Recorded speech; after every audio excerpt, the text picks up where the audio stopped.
Femeia este mult mai responsabilă. Inclusiv responsabilitățile de viață sunt mult mai multe. Pentru că societatea se așteaptă de la ea să nu treacă prin prea multe paturi. Societatea se așteaptă de la ea să fie o bună mamă.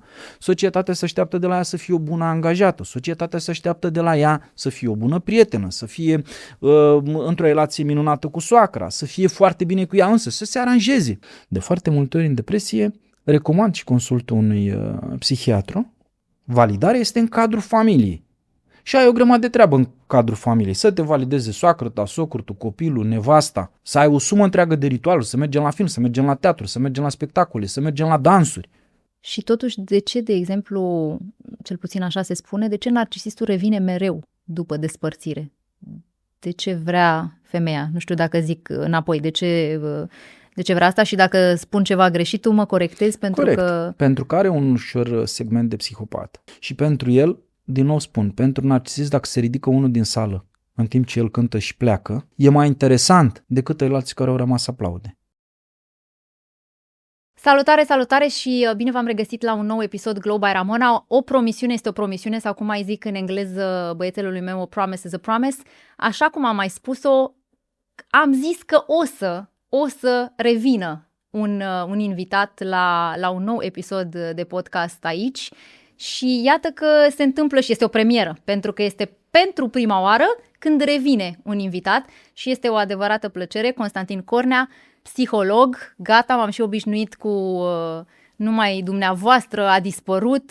Chiar te rog. A fost un succes real episodul nostru de data trecută, așa că am hotărât împreună să mai facem și să continuăm și să începem în forță așa cum am început și data trecută. Chiar te rog. O plăcere să te revăd. Și pentru mine, Ramona. Încântat, revin la tine.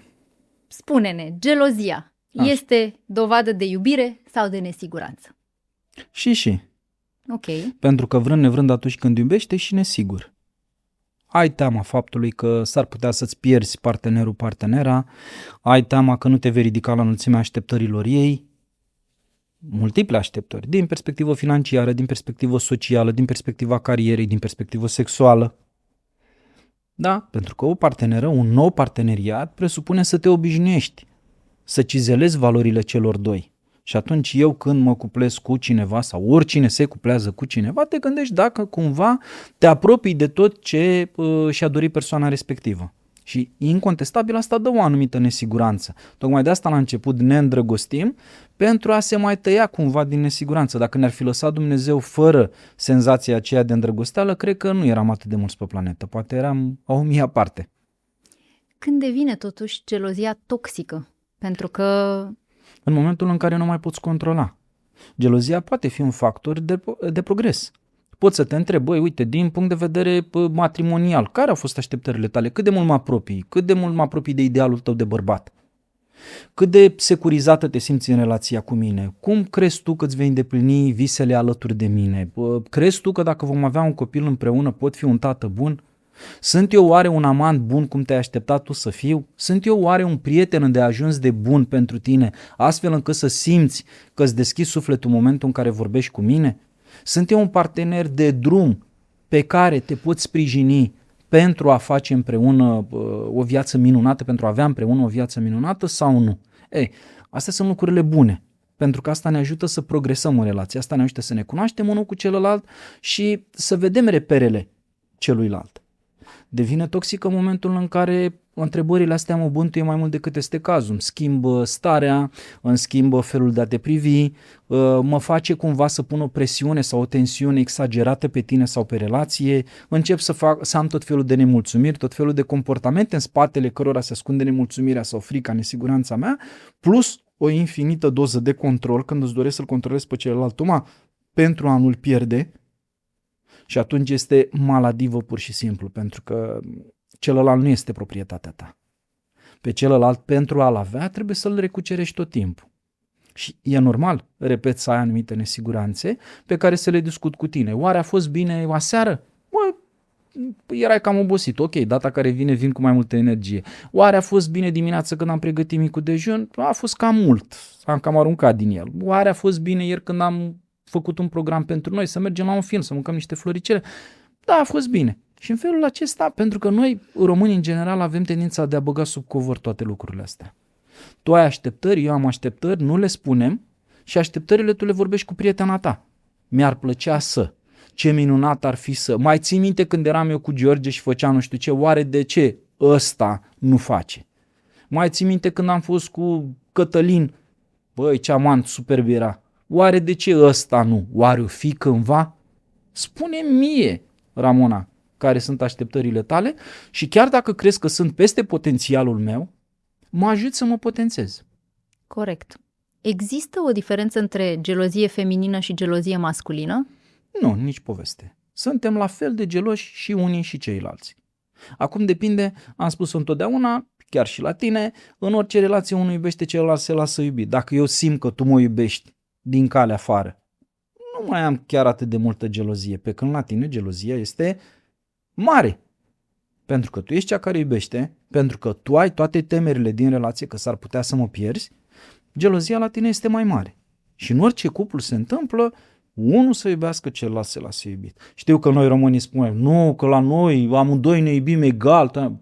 Prietene, orice creștere, orice evoluție la om presupune în primă instanță să dezbați adevărul despre tine. Dacă tu nu ești pregătit și vrei să vezi viața ca un bazm, este alegerea ta. Nu e greșit ca tu invers, nu este greșit că eu să te iubesc mai mult. Este greșit ca tu să mă manipulezi datorită acestui lucru. Dar faptul că eu te iubesc mai mult și că, pentru că în orice relație unul este cumva idealul pentru celălalt. Idealul de frumusețe, idealul de înțelepciune, idealul social. Eu când intru în relație cu tine spun, din punctul meu de vedere, ești cea mai frumoasă femeie cu care am fost. Din punctul tău de vedere sunt un bărbat ok. Și atunci normal că eu sunt cel care iubește cu disperare și tu cea care se lasă iubit. Nu este o problemă. Marea problemă este când începi tu să conștientizezi că eu nu sunt idealul tău de bărbat și începi să pui asta în relație, sau eu, când din frica că te voi pierde pentru că ești cea mai frumoasă femeie cu care am fost, încep să am o grămadă de comportamente urâte la adresa ta, necorespondente cu ce mi oferi tu. Chiar asta vreau să te întreb despre obsesie, pentru că unele femei devin, și zic femei că, nu știu, n-am statistici ai aici, tu ești cel... spui. Exact. Te las pe tine să ții hate-ul, da? Așa facem, ca de obicei rolurile le păstrăm. Asta este specialitatea casei. Eu prefer hate-ul de la români, pentru că în felul ăsta mi-arată ce probleme au ei. Cu cât ai mai mult hate, pentru că în momentul în care primești hate, este evident că ai lovit undeva, este evident că e o rană acolo, este evident că acolo este ceva nevindecat. O persoană care este împăcată cu ea însăși va fi relaxată. Da, mă, uite, în cuplu, eu cred că iubesc mai mult. Uite-te și tu cum arată femeia de lângă mine și uite cum arată eu. Acum, pe bune. E logic că ea a renunțat cumva la idealul de frumusețe sau la idealul de înțelepciune sau la idealul financiar sau social sau mai știu eu ce, luându-mă pe mine. Că mi-aș dori să cred că sunt un Elvis în viața ei? Da, mi-aș dori, dar nu sunt. Nu, hate-ul e bun. E un engagement care este necesar. Eu balansăm. cred că face parte din vindecarea lor. Pentru că e mai bine să mă urască pe mine din mediul online și să-și protejeze viața decât să-și urască, să se urască pe el însuși sau partenera. Să mă urască pe mine. Foarte bine. Urâți-mă mult. Bun, deci revenind la întrebare, de ce unele femei devin obsesive în relații? Pentru că mă gândesc că este deja e un alt nivel. Gelozia poate că o mai putem controla într-un fel sau nu, ne putem vindeca de ea, dar când facem o obsesie? Haideți să ne gândim un pic la principiile pentru care intră un bărbat și o femeie într-o relație de cuplu. Bărbatul în principiu intră pentru sex, femeia intră pentru protecție. Femeia, din nefericire, are mult mai multe roluri și infinit mai multă responsabilitate decât bărbatul în relație. Ea este mai conștientă de relația cu soacra, ea este mai conștientă de faptul că dacă a trecut prin patul meu, nu va da bine să mai treacă prin patul altcuiva. Ea este conștientă de faptul că va avea un copil pe care va trebui să-l crească cumva cu mine, iar dacă relația nu va funcționa, îi va fi foarte greu să găsească un bărbat care să o accepte cu acel copil și să accepte faptul că a trecut prin patul altui bărbat. Cam așa sunt bărbați, sunt cu probleme din punctul ăsta de vedere. Și atunci femeia este mult mai responsabilă. Inclusiv responsabilitățile de viață sunt mult mai multe. Pentru că societatea se așteaptă de la ea să nu treacă prin prea multe paturi. Societatea se așteaptă de la ea să fie o bună mamă. Societatea se așteaptă de la ea să fie o bună angajată. Societatea se așteaptă de la ea să fie o bună prietenă, să fie într-o relație minunată cu soacra, să fie foarte bine cu ea însă, să se aranjeze. Păi hai să ne gândim numai dacă plecăm împreună la o petrecere, cât îți ia ție să te aranjezi? Mie mi-a 5 minute cu tot cu duș, la tine 5 minute nu ți ajung nici să te gândești cu ce te îmbraci. Deci femeia este mult mai plină, este fabulos de plină.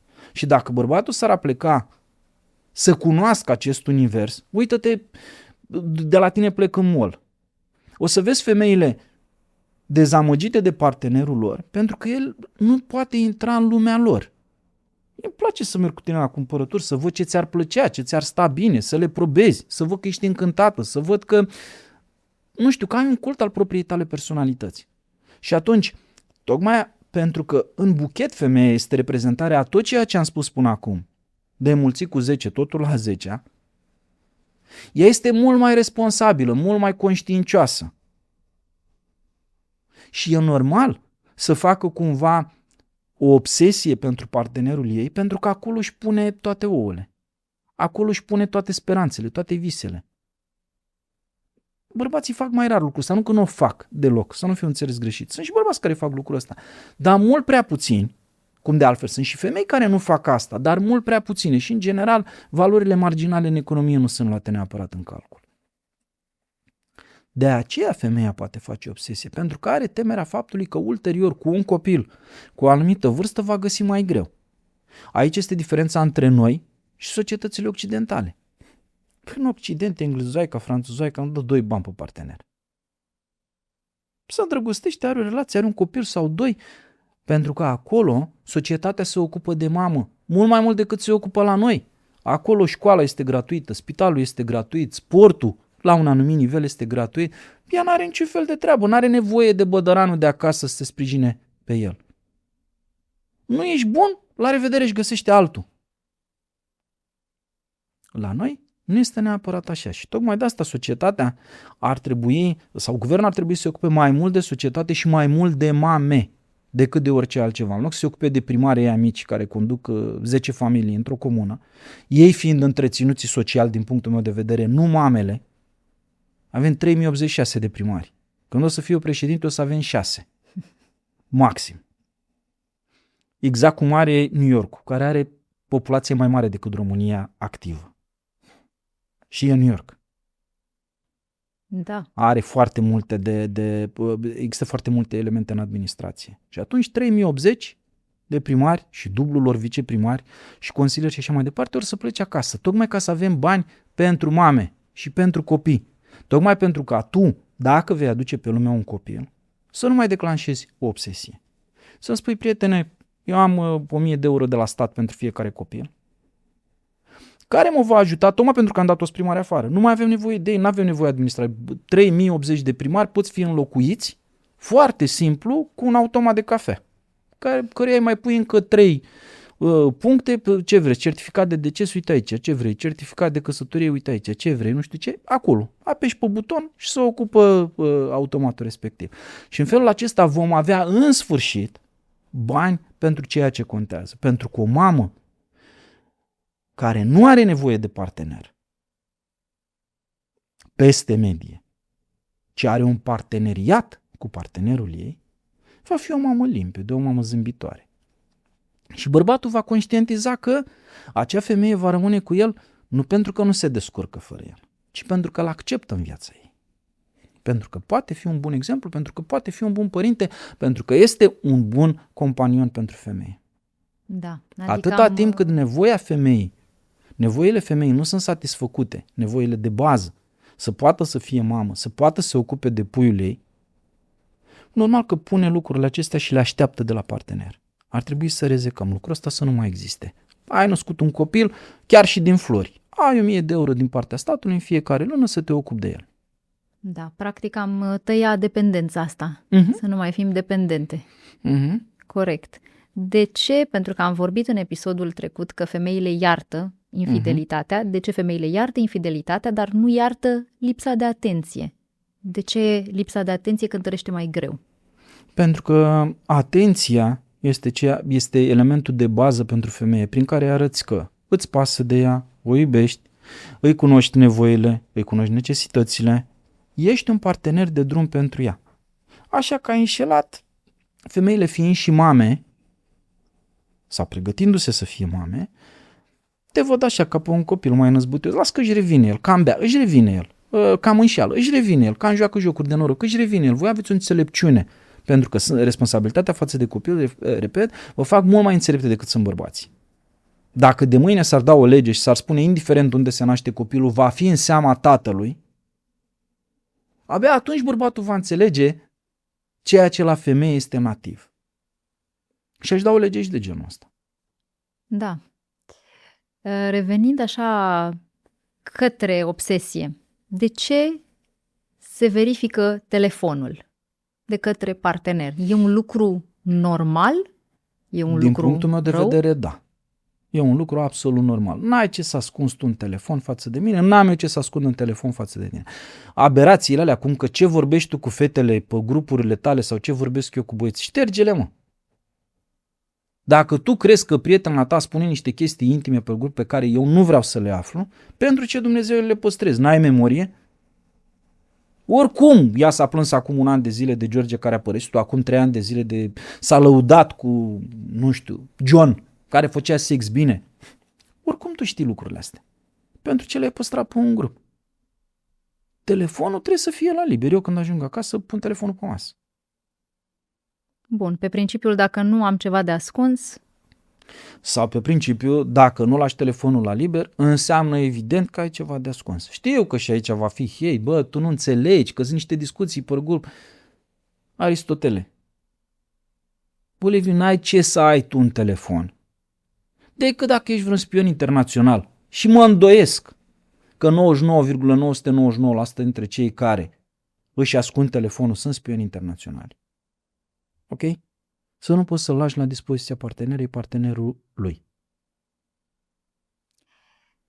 crezi că bărbații creează gelozie intenționat? Unii da, pentru că de multe ori în cuplu tu uiți să-mi arăți cât de important sunt. De multe ori societatea ne-a configurat astfel încât să știm noi ca bărbați trebuie să aducem flori, trebuie să vă facem cadouri, trebuie să vă facem complimente, trebuie să vă facem să vă spunem 1.000.000 de lucruri. Societatea a venit să ne spună lucrurile astea pentru că la bază până pe la 1800 și ceva eram destul de grobieri, nu eram în stare să le facem. În schimb, societatea a uitat să vă cultive și pe voi. Că și eu am nevoie să-mi spui că îmi stă bine cu cămașa asta, și eu am nevoie să-mi spui că sunt deștept, și eu am nevoie să-mi spui lucruri frumoase, și eu am nevoie să-mi faci câte un cadou din când în când. Pentru că noi într-o relație suntem parteneri cu drepturi și nevoi egale. Și atunci de multe ori se bagă bățul prin gard, prin prisma geloziei, uite cu ce colegă m-am întâlnit astăzi, cumva pentru că nu sunt în stare să spun, băi Ramona, din nou, noi nu suntem un popor cu înțelepciunea la el, să zic așa. Am spus în fiecare lună, noi ar trebui să avem o ședință de o oră, care spune, Ramona, uite, astea sunt lucrurile pe care eu mi le doresc de la tine. Păi, dragă frumos, nu sunt cine știe ce OZN-uri de nu poți să le faci, astea sunt nevoile mele, mi-ar plăcea să le faci. Noi fiind din nou un popor ipocrit, ne gândim că dacă îi le spun, îmi arăt slăbiciunile, dacă îi le spun, înseamnă că le face și nu le simte. Asta este iar o aberație intelectuală. Le faci fără să le simți. Logică, și mâncare libaneză am mâncat prima dată fără să simt nevoia de mâncare libaneză. Și al naibii de tare mi-a plăcut după aia că am repetat. Așa este și în privința comportamentului. Poate la început nu simți să-mi spui că am o cămașă frumoasă, că sunt înțelept, că ce frumos am vorbit în nu știu ce podcast sau cât de bine este că am profesia pe care o am sau Dumnezeu știe. Dar în timp vei deveni acea persoană. Noi avem datoria morală în cuplu de a deveni fiecare cea mai bună formulă a lui. Da. Flirtul online este înșelat? Da. Păi flirtul are conotație sexuală. Dacă n-ai de gând să faci nimic, pentru ce îți trebuie flirt? Pentru validare? Asta este o tâmpenie absolută. Păi ai nevoie de validare altora? Auzim lucrurile astea Știu, dar uite, facem da. joc de rol. Eu sunt partenerul tău și te întreb, ai nevoie de validare altora? Eu nu. Dar ce ne facem cu, de exemplu, bărbatul care spune doar nu căutam nimic, nu vroiam nimic, doar căutam să mă validez, că Minți. bărbații au nevoie de așa ceva. Minți, prietene, și asumă-ți chestia asta. Vrei validare, vino la moa, căci de-aia ești cu mine. Validarea este în cadrul familiei. Și ai o grămadă de treabă în cadrul familiei. Să te valideze soacră ta, socrul tu, copilul, nevasta. Să ai o sumă întreagă de ritualuri, să mergem la film, să mergem la teatru, să mergem la spectacole, să mergem la dansuri, să mergem în vacanțe, să vorbesc despre ce mai faci tu, să vorbim despre ce fac eu. Dacă le fac cu toate lucrurile astea bine, n-am nevoie să-mi spună mie, Maria, vai Constantin, ce înțelept ești tu. Mulțumesc frumos. Mă bucur că tu consideri lucrul ăsta, dar pe mine mă interesează validarea partenerei mele. Corect din punctul meu de vedere. Și din punctul meu. O să trec la un segment foarte interesant. Pentru mine e ceva ce chiar vreau să discut cu tine din primul episod, dar n-am mai apucat. Iată-ne aici acum. Cum recunoști un bărbat narcisist din primele întâlniri? Foarte simplu. Okay. Narcisistul nu o să fie niciodată narcisist doar cu tine.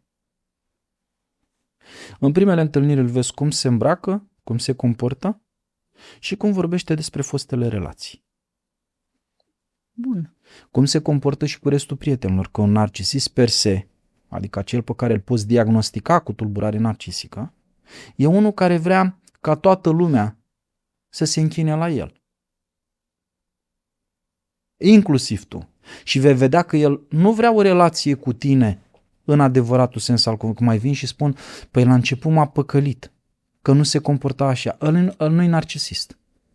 Narcisistul nu este niciodată îndeajuns de inteligent în a juca roluri. Ăla e psihopat, sociopat. Dar narcisist nu. Narcisistul este mândru de el. E ca o femeie superbă care spune, băi, toți trebuie să recunoașteți că sunt o femeie superbă. Constantin, mă vrei? Da. Ești conștient de faptul că e o femeie superbă în mine, da? Vreau să te comporți cum se comportă toată lumea. De ce femeile sunt atrase totuși de bărbații narcisiști? În primul și în primul rând, din suma celor ce sunt considerați narcisiști, sunt 1-3%. Restul nu sunt narcisiști. Exact pe exemplu dat anterior, da? Mm-hmm. Poate fi orgolios, fără să fie narcisist. Poate să fie prost, fără să fie narcisist.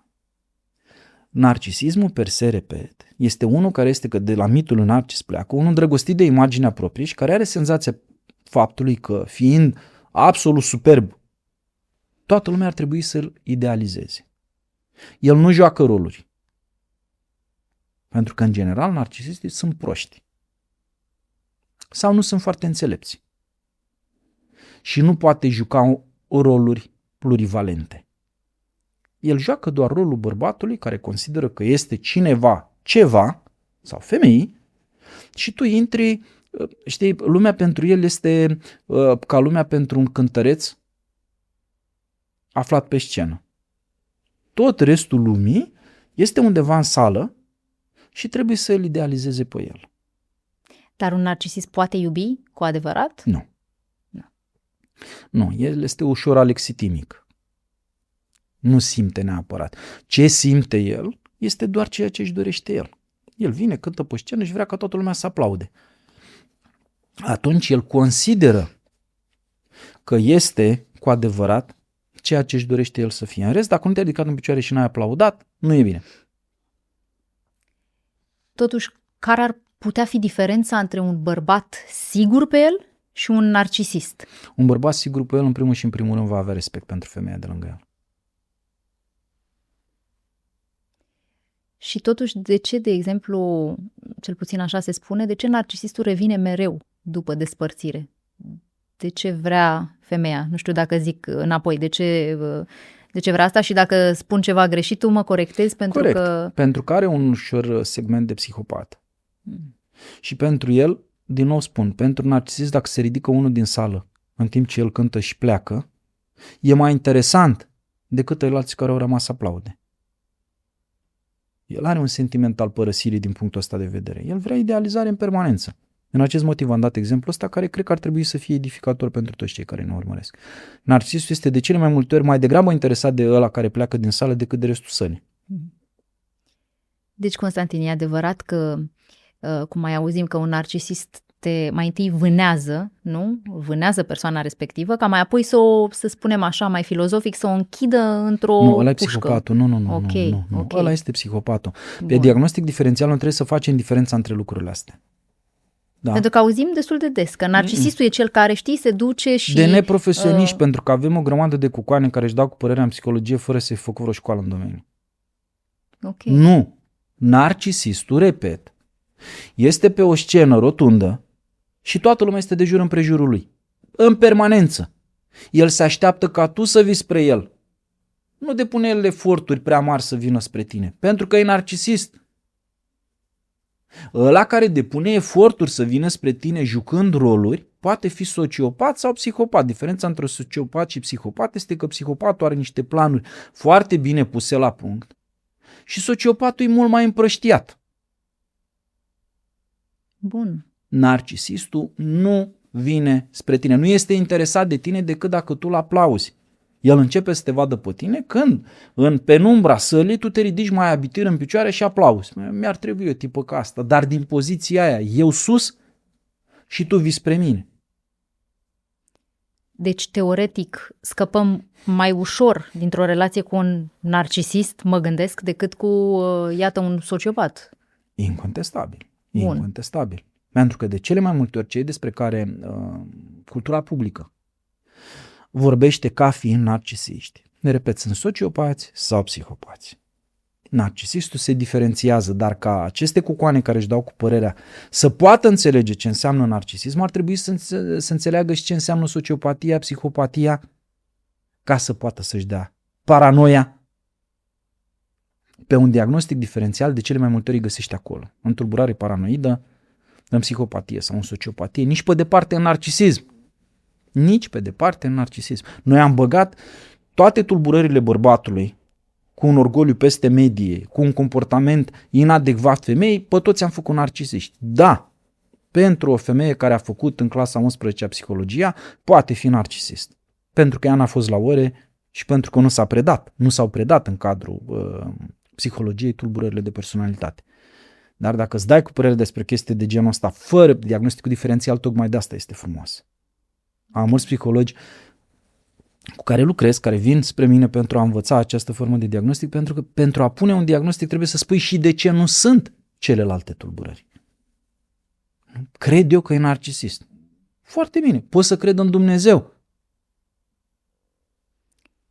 Da. O să-ți pun o întrebare pe care atunci când m-am gândit să o scriu pentru parcursul episodului, mi s-a părut și mie ciudată, dar în același timp cred că este o întrebare foarte bună. Cum ar trebui în 2026 să abordeze o femeie bărbatul și dacă e în regulă să facă ea primul pas? Pare o întrebare poate rudimentară, dar de altfel, pentru că zic din 2026 și având în vedere că mereu compari cumva România cu alte țări, hai să vorbim din toate perspectivele astea. Da, dar ar trebui să diferențiem un pic, pentru că dacă ești franțuzoică și te dai la un francez, el nu va considera că ești disperată după sex și te va lua drept cuvântul ăla care începe cu că și se termină cu vă. El va spune că e o femeie frumoasă sau, dacă ești frumoasă, că este o femeie care vrea să aibă relație cu el. În România, dacă tu ca femeie îi scrii prima unui bărbat și atunci când vorbim de un flirt în mediul online, poți să-i scrii bună. Asta fac bărbații și se așteaptă ca tu să le răspunzi. Deci femeie, ești mai plină de informații și ar trebui să bună, uite Constantin, am văzut despre tine, mi-a plăcea mult să ieșim la o cafea. O femeie care se apucă să facă lucrul ăsta în mediul online ar trebui să fie conștientă că trebuie să dea vreo 500 de mesaje ca să-l găsească pe ăla ce nu consideră la dispoziția lui și disperată după el. Pentru că bărbatul român e destul de inadecvat anului 2026. Dacă tu îmi spui am o prietenă care te place foarte mult, în calitate de bărbat, e ruptă după mine, este evident. Nu știu cum a trăit până acum fără mine. Nu, dacă îmi spui am o prietenă care te place, super interesant, minunat. Hai să vedem care e universul ei. Din păcate, oamenii de cele mai multe ori în cadrul flirtului se reduc la bază, se reduc la instinctele de bază. Și atunci cele mai multe dintre femei când se apucă să scrie bărbaților, trebuie să țină cont de faptul că magrobieni vor fi 98% dintre ei. Mai ales că în marea lor majoritate, în 98% dintre ăștia, 98% nu s-a întâmplat în viața lor să le scrie femeile. Pentru că dacă îmi scriu 10 femei, 20 de femei, știu ce înseamnă respectul. Respectul înveți acasă.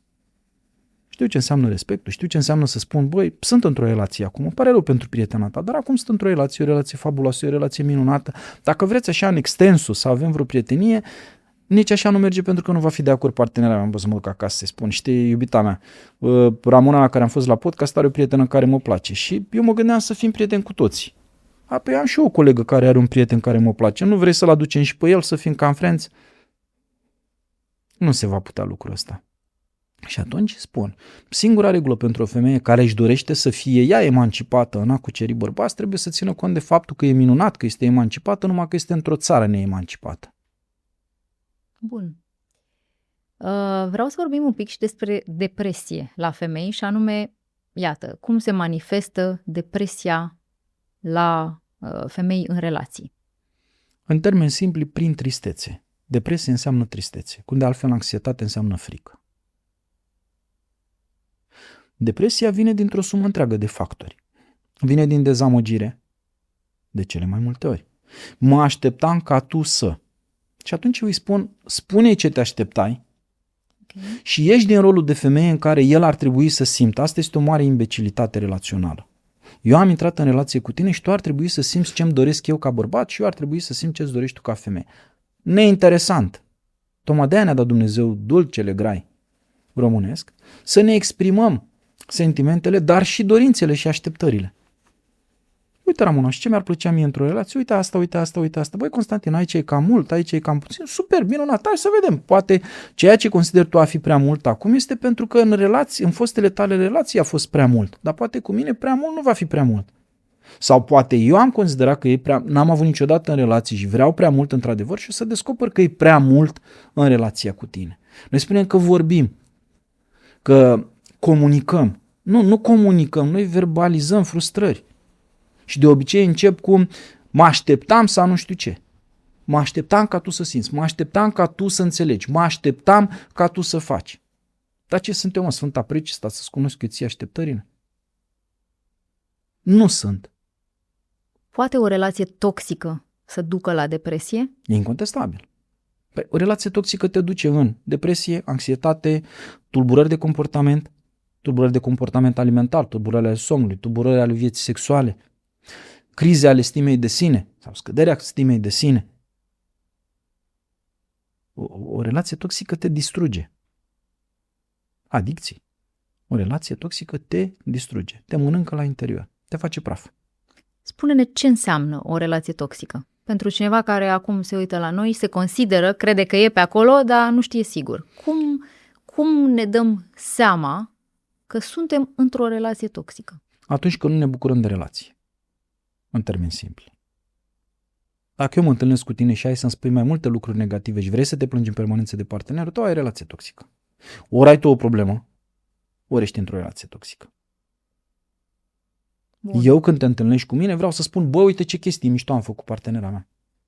Ai mă, și chiar vă înțelegeți bine? Nu întotdeauna, dar ce importanță are? N-ai cum să te înțelegi perfect într-o relație, că nu e copia mea și nu sunt copia ei.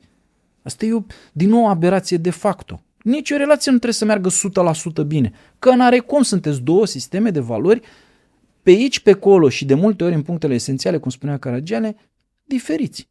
Și tocmai asta e frumusețea. Ție îți place teatru, mie îmi place să stau acasă la filme. Nu e nicio problemă, datorită ție am descoperit plăcerea de a merge la teatru, să spune. Și tu, datorită mie, ai descoperit plăcerea de a sta o seară frumos să ne uităm la filme și să mâncăm floricele acasă. Ce poate fi mai frumos? Pentru că noi ne cultivăm reciproc. Și atunci revin. O relație toxică este o relație care nu-ți aduce bucurie. Ia! Și de asta de multe ori ne aruncăm în muncă, de asta de multe ori facem copii ca să scăpăm de relația toxică. De asta de multe ori nu mai știm cine suntem. O relație trebuie să-ți aducă mai multă bucurie decât nefericire. Pentru că, de cele mai multe ori, tindem să fim nefericiți pentru lucruri mici. Iar alea mi se rezolvă. Nu trebuie să rezolve toate, repet. Nu sunteți diferiți. Și nu e normal să fiți copia identică unul celuilalt. Cum îți recapeți încrederea după ce ai stat foarte mult timp într-o relație toxică și ai ieșit din ea? Prima dată îți evaluezi daunele. Cum te-a schimbat alimentar? Dacă nu cumva te-ai îngrășat sau ai slăbit sau ai o relație cu mâncarea disfuncțională. Cum stai din perspectiva somnului? Că una e să fii dormită mai puțin pentru că avem o viață sexuală mega activă și pentru că avem activități sociale foarte mișto. Ok? Noi doi ne întâlnim, eu spun, bă, am dormit 4 ore pe noapte în ultimele 3 săptămâni. Păi de ce? Facem dragoste, ne uităm la filme, ne mai săturăm unul de celălalt, vorbim, comunicăm. Dar nici eu n-am dormit în ultimele 3 săptămâni decât 4 ore pe noapte, dar n-am dormit din cauza gândurilor, n-am dormit pentru că mănânc noaptea, n-am dormit pentru că am senzația că o să rămân singur. E diferit. Deci, evaluăm și somnul, evaluăm cum arătăm. Știu că asta nu le place românilor să audă. Dar ăsta e adevărul, prietene, tu arăți bine sau prietenă. Tu arăți bine pentru tine în primul rând. Nu pentru că îți spune Constantin Cornea, nu pentru că îți spune partenerul. Tu trebuie să te uiți în oglindă să spui, băi, dacă crapă ăsta mâine, oare eu pot cuceri pe altcineva așa cum arăt? Și aia cu cine mă place și așa, nu există. Deci, cum arătăm? E foarte important. Pentru că dacă somnul este perturbat pe motivul de tristețe despre care vorbeam mai devreme, dacă modul în care arăt nu este mulțumitor pentru mine, dacă suma interacțiunilor mele este mică, nu mai ies cu prietenii, nu mai mă întâlnesc, nu mai am activități sociale, nu mai am hobby-uri, e problemă. Dacă m-am aruncat totalmente în muncă sau m-am aruncat și dorm cu copilul și stau cu copilul toată ziua, etc., dacă mi-am luat un câine, toate astea sunt tranziții afective spre altceva, pentru că eu nu vreau să văd că sunt într-o relație toxică. Toate astea îmi vor demonstra că sunt într-o relație toxică și cu astea trebuie să încep. Prima dată ai grijă de tine. Ai grijă de alimentație, că poți.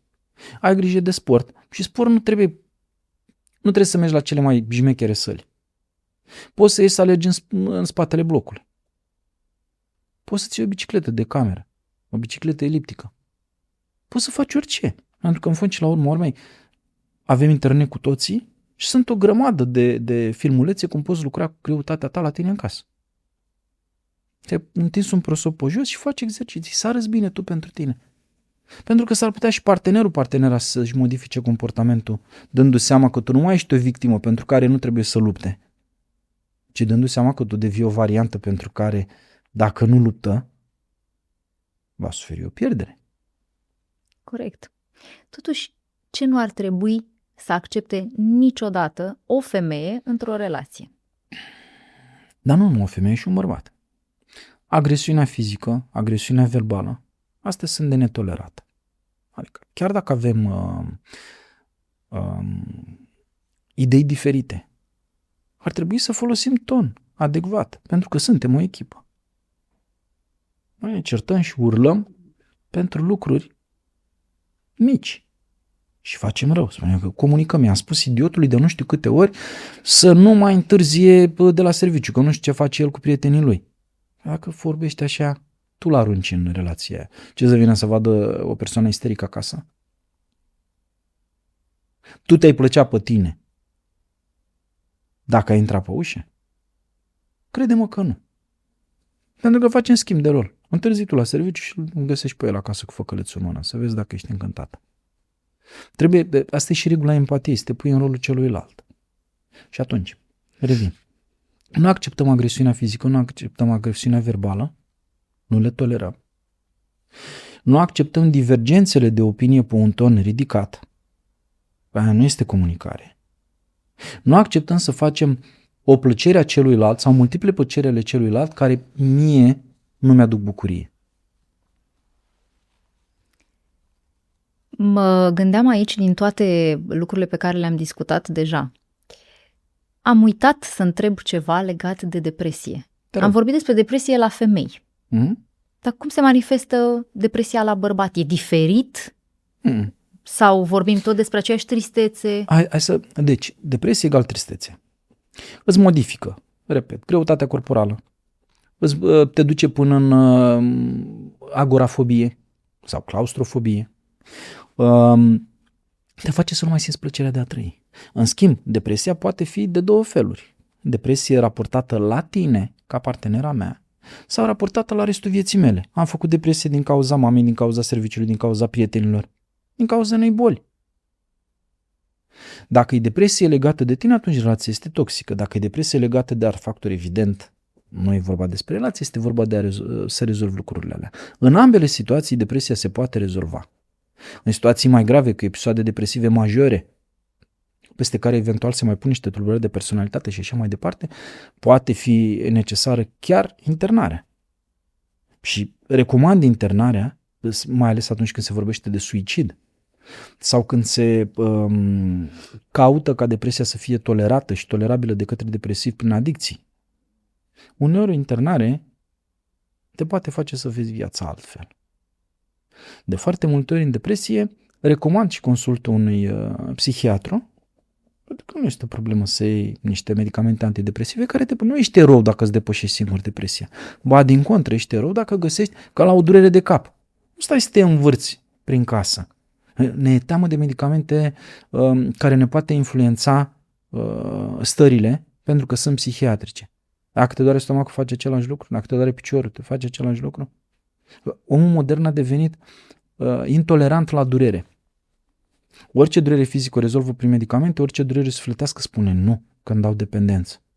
Nu stă nicio dependență. Dacă ești îndeajuns de puternic, te poate ajuta să depășești starea depresivă respectivă, te poate ajuta un consilier, un psiholog, consilier putând fi și preotul, să înțelegi de ce ai ajuns în punctul ăla și pe viitor să nu mai ajungi.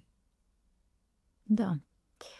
Deci nu e diferită la bărbat sau la femeie. Și în cazul bărbatului și în cazul femeii, depresia poate fi raportată la partener, e deziluzie, avea anumite așteptări și a intrat în depresie pentru că suma așteptărilor tale nu a fost îndeplinită și acolo poate ai tu o problemă că ai pus niște așteptări super înalte pe care nu le-ai enunțat și vrei să se întâmple de la natură și nu te-ai rugat îndeajuns ca partenerul, că altfel dacă nu-i spui de unde să știe, sau legate de factori de viață.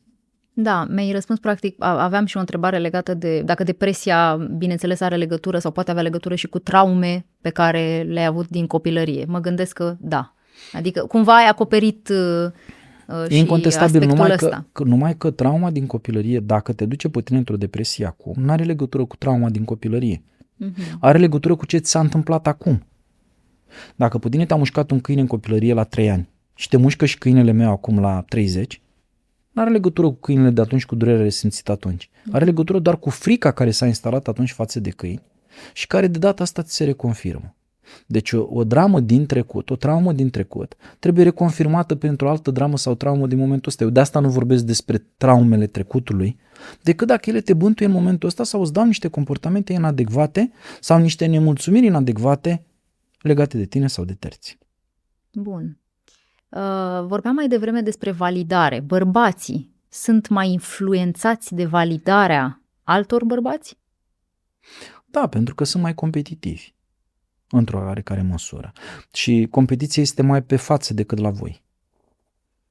La voi competiția are legătură cu alegerea partenerului, cu resursele lui financiare, cu felul în care arătați.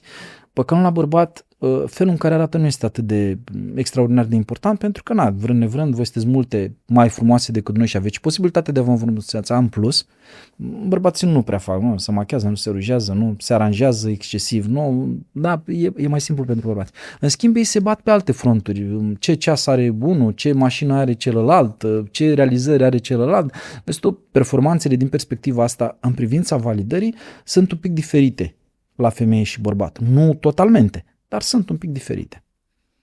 Dar ajungem și în punctul ăla, mă gândesc, în care, iată, bărbatul se validează prin alți bărbați, dar apoi ajunge să se și compare și apoi poate ajunge să fie și manipulat cumva de un anturaj în care vrea să fie și el ca ceilalți. Indiferent de, standardele morale ale grupului până la urmă. Dar toți suntem parte dintr-un grup, mai mult sau mai puțin. Și tu, în cadrul grupului tău, vorbind despre copii, despre familie, despre etică, te formalizezi grupului. Dacă mi-aduci 10 persoane care lucrează într-un birou de 5 ani, o să vezi că ei își exprimă mulțumirea, nemulțumirea și principalele aspecte legate de viață aproape cu aceleași cuvinte.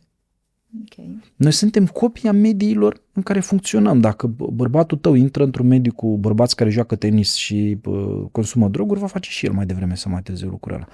Nu obligatoriu, dar mai degrabă să facă decât mai degrabă să nu facă. Pentru că de obicei mediul te atrage. Dacă tu ești într-un mediu de femei și nu ți-ai dorit niciodată copil, există posibilitatea ca mai devreme sau mai târziu celelalte să te convingă că trăiești degeaba ca femeie dacă n-ai adus pe lumea un copil. Apropo de asta, presiunea socială duce sau împinge la divorț mai ușor în ziua de azi? Incontestabil. Pentru că diferențele sociale sunt foarte mari, expectanțele sociale sunt foarte mari.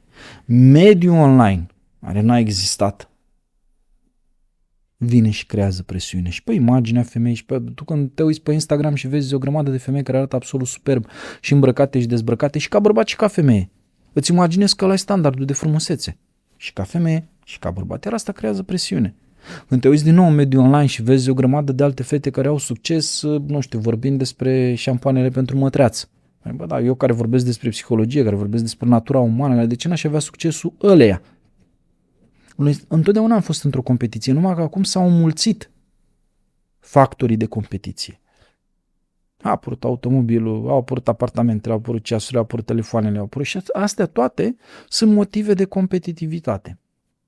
Dar tocmai de asta e bine din când în când să-ți iei un psiholog sau un consilier să-ți reamintească de tine, că marea majoritate a lucrurilor astea, ai văzut și tu până în Occident, rar sunt ăia care au ultimul model de telefon. Da? Și în niciun caz unul care dă pe un telefon salariul lui pe o lună sau pe 2 sau pe 3. Aia care trebuie să dea 2-3 salarii pe un telefon, nu o să-l dea niciodată. Pentru că ei sunt mai împăcați cu statutul lor, nu vor să demonstreze nimic. Da. Ne-a făcut cultura asta a datingului mai instabil? E incontestabil.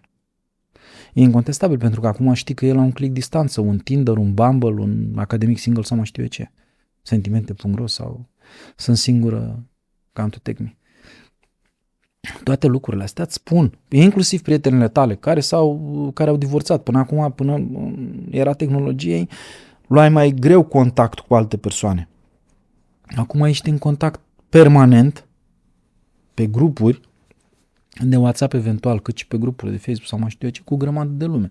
Știi o grămadă de povești de viață. Înainte, poveștile alea de viață, în timpul în care savurai poveștile, în care savurezi acum poveștile de viață, atunci poveștile de viață erau piesele de teatru, erau cărțile, erau filmele. Și alea nu, după ce vedeai o piesă de Cehov sau după ce te uitai la un film de nu știu cine, alea nu te motivau să schimbi viața. Alea îți spuneau că mulțumește cu viața ta și uite ce mai există. Păi când în ziua de astăzi fiind în competiție directă cu 5, 10, 15, 20 de persoane din viața ta, vrei să crezi că ești mai bun decât ălalt.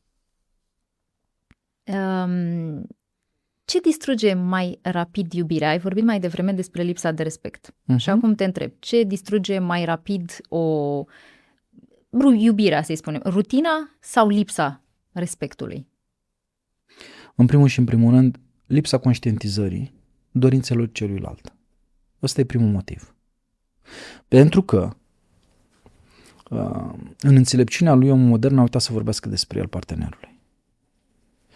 Acum 100 de ani n-aveai prea multe lucruri să vorbești despre tine. Erau foarte puțini, 3-5% din populație care aveau niște povești ce puteau fi savurate de către partener. Acum toți credem că avem povești chiar dacă suntem insignifianți.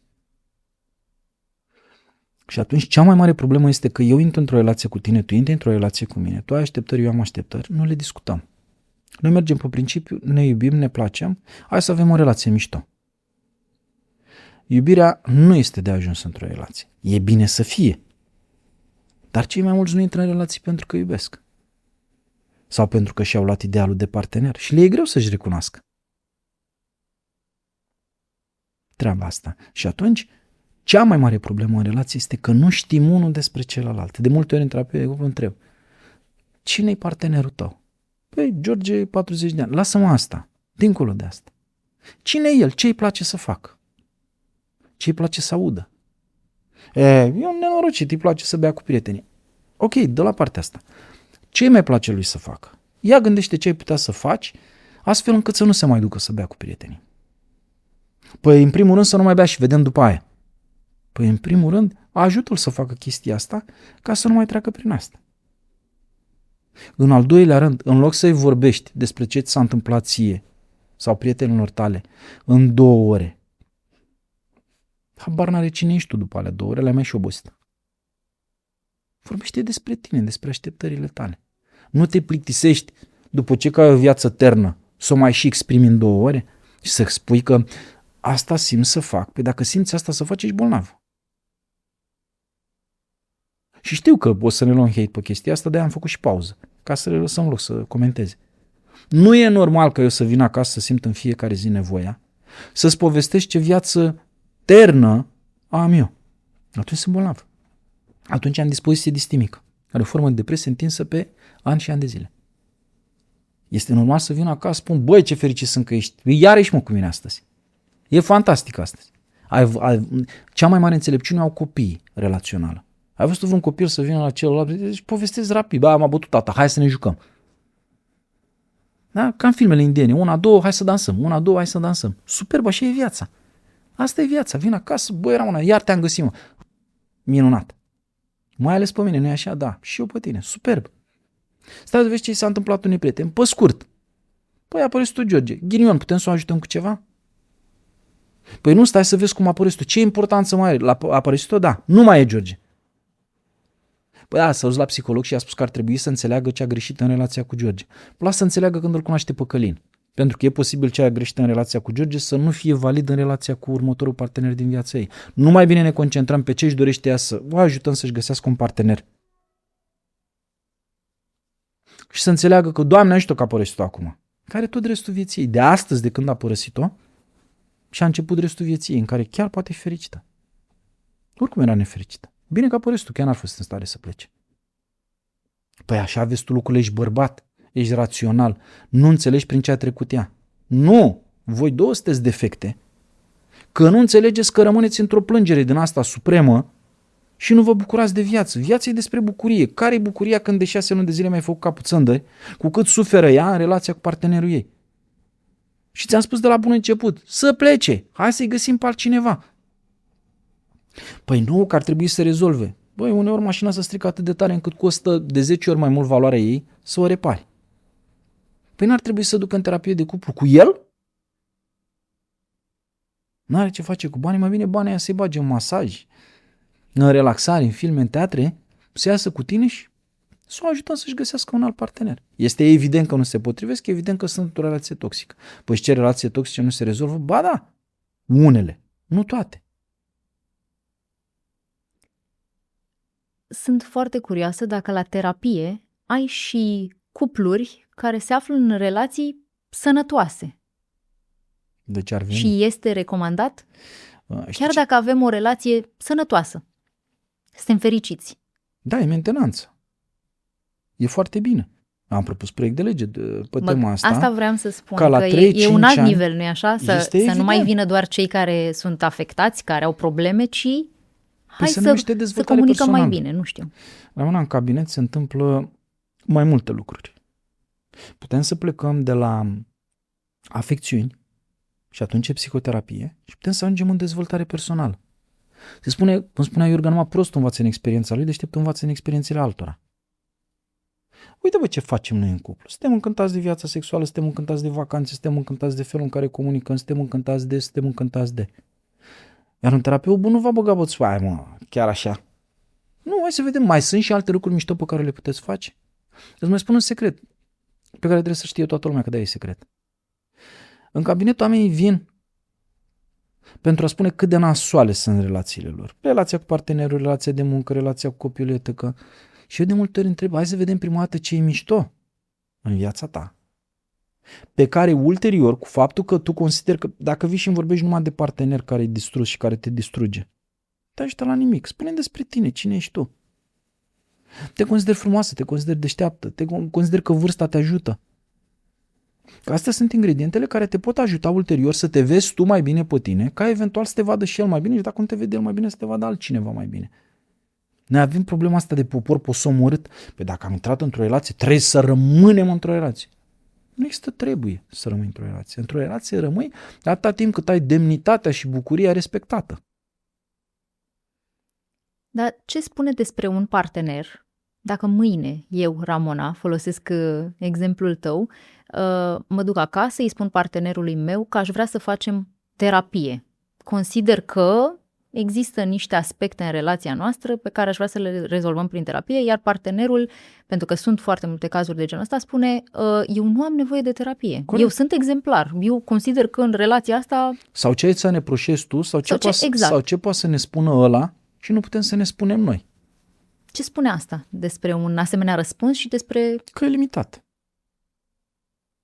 Dacă te duci acasă și spui partenerului, bă, tot uitându-mă de jur împrejur în ultimii ani, mi-am dat seama că ești cam obez. Ca în bancul ăla cu doctorul, întreabă, doctore, la greutatea mea ce înălțime ar trebui să am? 2,50 m. Adică, tu ești ok așa.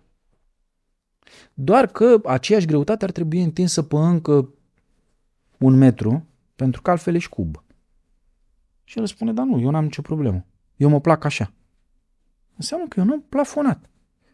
Dar vine spune, eu mă îngraș și de la apă. Încă nu s-a descoperit chestia asta, n-a demonstrat-o știința că te îngrași din apă. Dacă nu mănânci, nu mănânci și slăbești. Și dacă faci mișcare, ghiși ce? Organismul consumă. Dacă nu faci mișcare și mănânci mai mult decât consumi, normal că dacă la mașină mergi 1 kilometru și te duci să-i faci mai mult decât plinul, dă pe afară. Numai că mașina nu poate să facă rezerve cum poate organismul să facă. Și atunci, un partener care nu-și recunoaște problemele este un partener plafonat.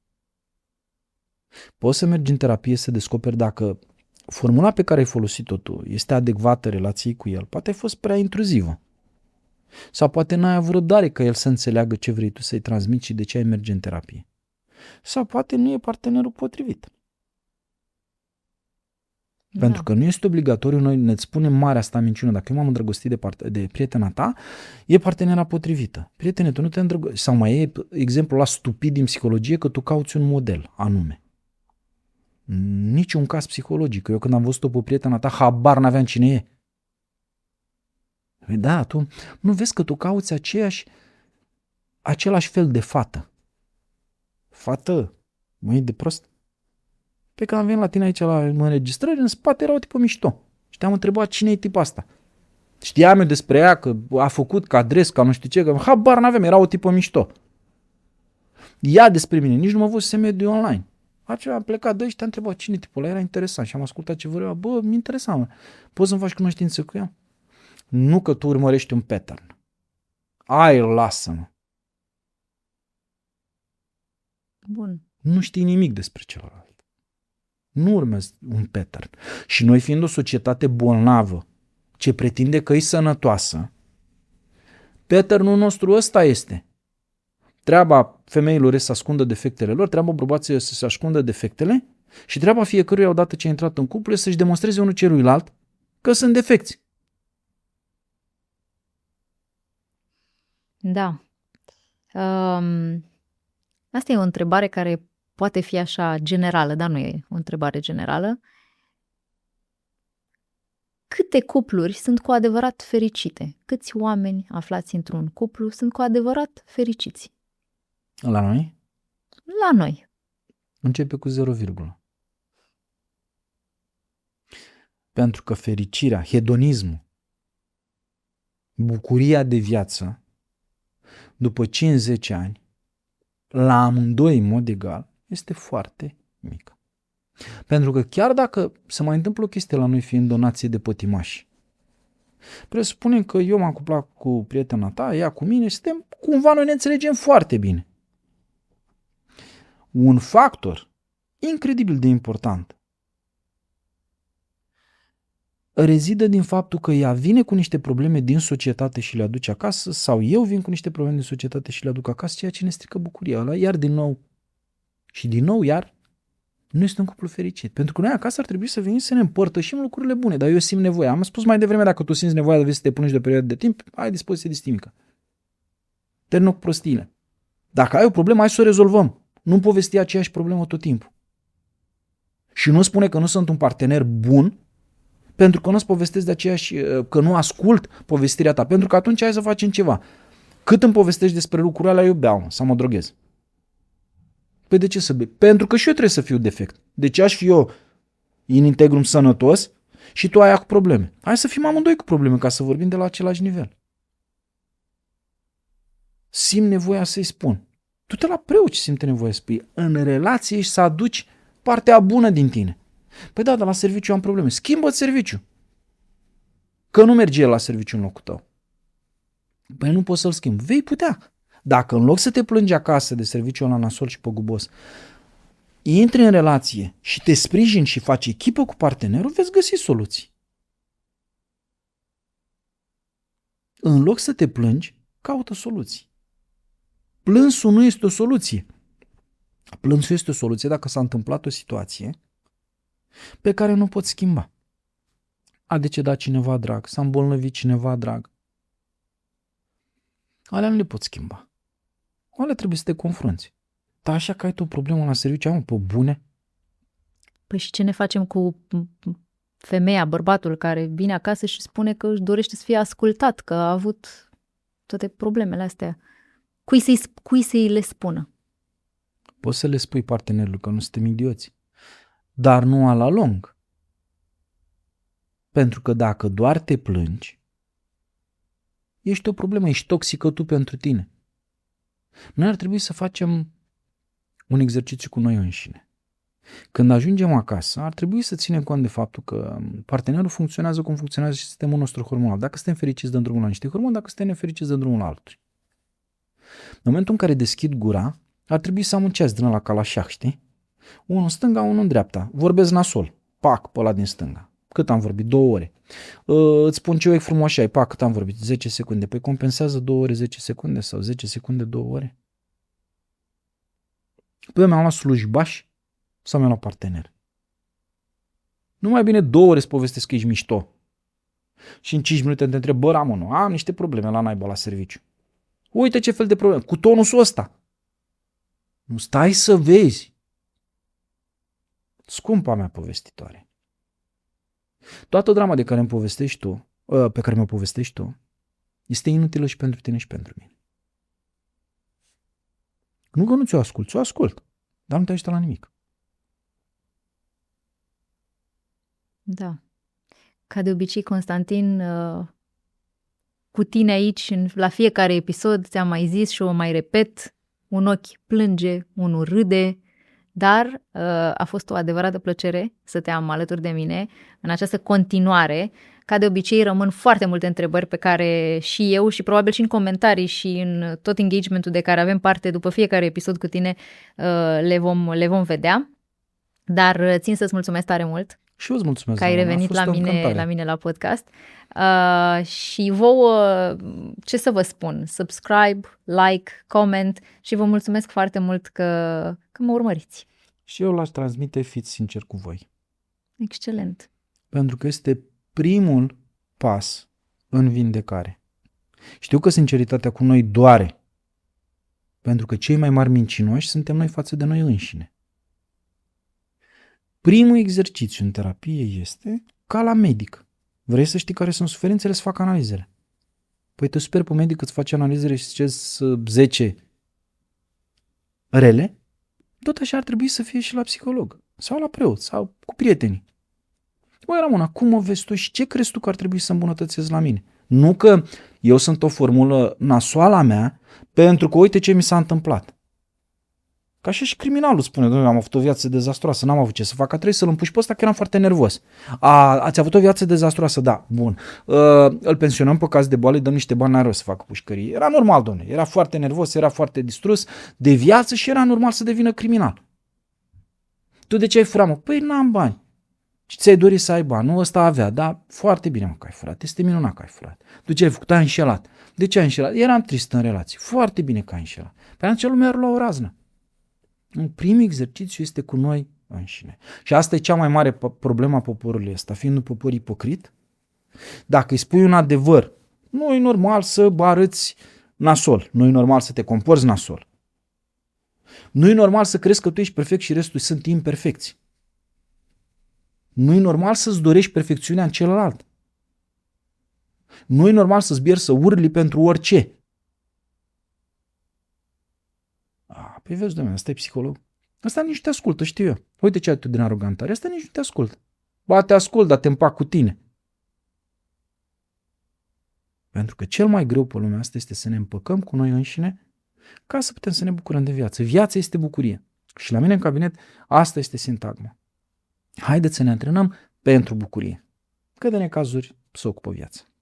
Îți mulțumesc și eu pentru invitație. Excelent. Îți mulțumesc tare mult încă o dată.